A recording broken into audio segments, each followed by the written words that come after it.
ಪುನಃ ಅದನ್ನೇ ಪದ ಬೇರೊಂದು ರೀತಿಯಲ್ಲಿ ಆಗಬಾರ್ದು. ಪುನಃ ಐ ರಿಪೀಟ್ ಐ ರೀಟ್ರೇಟ್ ಆಗಬಾರ್ದಾಗಿತ್ತು. ಇದು ಅಹಿತಕರ ಘಟನೆ. ಇಂಥ ಘಟನೆ ಆಗಬಾರ್ದಾಗಿತ್ತು. ನಾನು ಚೀಫ್ ಮಿನಿಸ್ಟರ್ ಆದಮೇಲೆ ಇಂಥ ಘಟನೆ ಯಾವಾಗಲೂ ಕೂಡ ನಡೆದಿರಲಿಲ್ಲ, ನಡೆದಿದೆ. ಇದು ಅಧಿಕಾರಿಗಳ ತಪ್ಪಿನಿಂದ ಆಗಿದೆ ಅಂತಕ್ಕಂಥದ್ದು ಮೇಲ್ನೋಟಕ್ಕೆ ಗೊತ್ತಾಗುತ್ತೆ. ಅದಕ್ಕೆ ನಾವು ಕ್ರಮ ತಗೊಂಡಿದ್ದೀವಿ. ಪುನಃ ಅದನ್ನೇ ಕೇಳಿದ್ರೆ ನಿನಗೆ ನೋವಾಗಿಲ್ವಾ? ನನಗೂ ನೋವಾಗಿದೆ, ಎಲ್ರಿಗೂ ನೋವಾಗಿದೆ. ನೀನು ಒಬ್ಬನಿಗೆ ಅಲ್ಲ, ಎಲ್ರಿಗೂ ನೋವಾಗಿದೆ. ಇಡೀ ಸರ್ಕಾರಕ್ಕೆ ನೋವಾಗಿದೆ.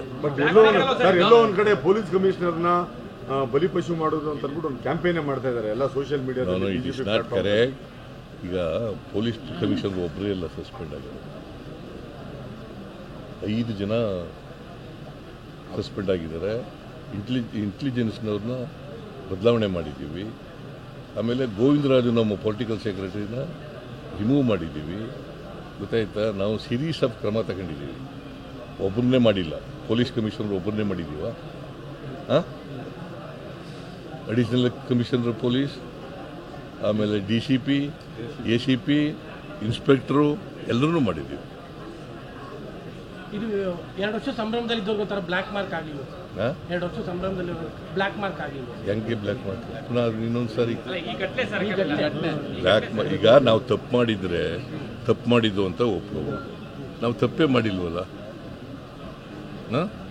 ನಾವು ತಪ್ಪು ಮಾಡಿಲ್ಲ, ಆದರೆ ಘಟನೆ ನಡೀಬಾರ್ದು. ಸುಳ್ಳು ಅದು ಯಾರು ಕೇಳಿಲ್ಲ. ಬಿಜೆಪಿಯವರು ಪ್ರೊಸೆಷನ್ಗೆ ಅವಕಾಶ ಕೊಡಿ ಅಂತ ಹೇಳ್ಬಿಟ್ಟು ಕೇಳಿದ್ರು. ಅದಾದ ನಂತರ ಬೇಡ ಅಂತ ನೋಡಿ, ಲೆಟರ್ ಇದೆಯಲ್ಲ ಪ್ರಭಾಕರ ಎಲ್ಲ ನೋಡಿ. ಇದು ಬಿಜೆಪಿಯವರು ಇದು ಬರ್ದಿದ್ಯಾ? ನೀನು ಹೇಳಿದ್ಯಾ? ಮತ್ತೆ ಅದನ್ನ ಕೇಳೇ ಇಲ್ಲ.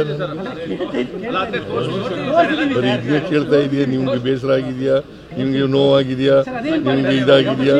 ಇದು ನೋಡಪ್ಪ, ಯಾರು ಹೇಳಿರೋದು? ಇದು ಅದು ಸುದ್ದಿ ಮಾಡಿದ್ವಿ. ಬರೀ ಸುದ್ದಿ ಮಾಡಿದ್ಯಾ ಅಷ್ಟೇ. ದಿನ ಬರ್ದಿದ್ದೀಯ, ತೋರಿಸಿದ್ಯಾ? ಎಲ್ಲಿ ತೋರಿಸಿದ್ಯಾ? ನೋಡಪ್ಪ, ಹಲವಾರು ವರ್ಷಗಳ ಅಭಿಮಾನಿಗಳ ಕನಸನ್ನು ಈ ವರ್ಷ ನನಸು ಮಾಡಿದೆ. ಯಾರು ಹೇಳ್ತಾ ಇರೋದು? ಬಿಜೆಪಿ ಕರ್ನಾಟಕ.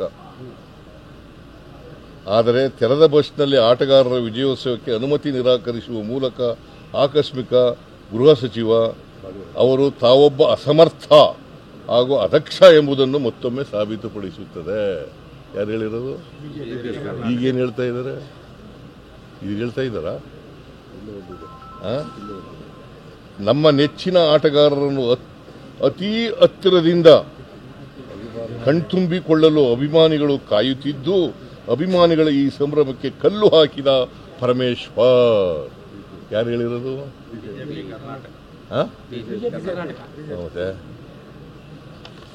ನೀವು ಇದನ್ನ ಒತ್ತಿ ಹೇಳೋದೇ ಇಲ್ಲ. ಇದನ್ನು ಒತ್ತಿ ಹೇಳಪ್ಪ ಮೊದಲು.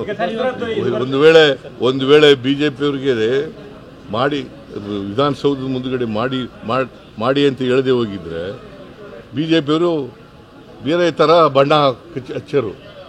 ಈಗ ಈಗಿನ ಬಣ್ಣ ಹಚ್ತಿರ್ಲಿಲ್ಲ, ಬೇರೆ ತರ ಬಣ್ಣ ಹಚ್ತಿದ್ರು. ಸರ್, ಈಗ ದಸರಾದ್ದು ಎಕ್ಸ್ಪೆಂಡಿಚರ್ ಲಿಸ್ಟ್ ಬರಲಿಲ್ಲ. ಇನ್ನೊಂದು KDP ಮೀಟಿಂಗ್ಗಳು ಆಗ್ತಾ ಇಲ್ಲ ಸರ್. ಈಗ ಮೈಸೂರಲ್ಲಿ ನೀವು ಮೊದಲು ತಗೊಳ್ತಾ ಇದ್ದೀರಿ KDP ಮೀಟಿಂಗ್, ಅದು ಆಗ್ತಾ ಇಲ್ಲ ಸರ್.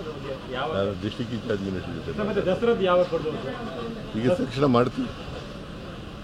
Thank you sir.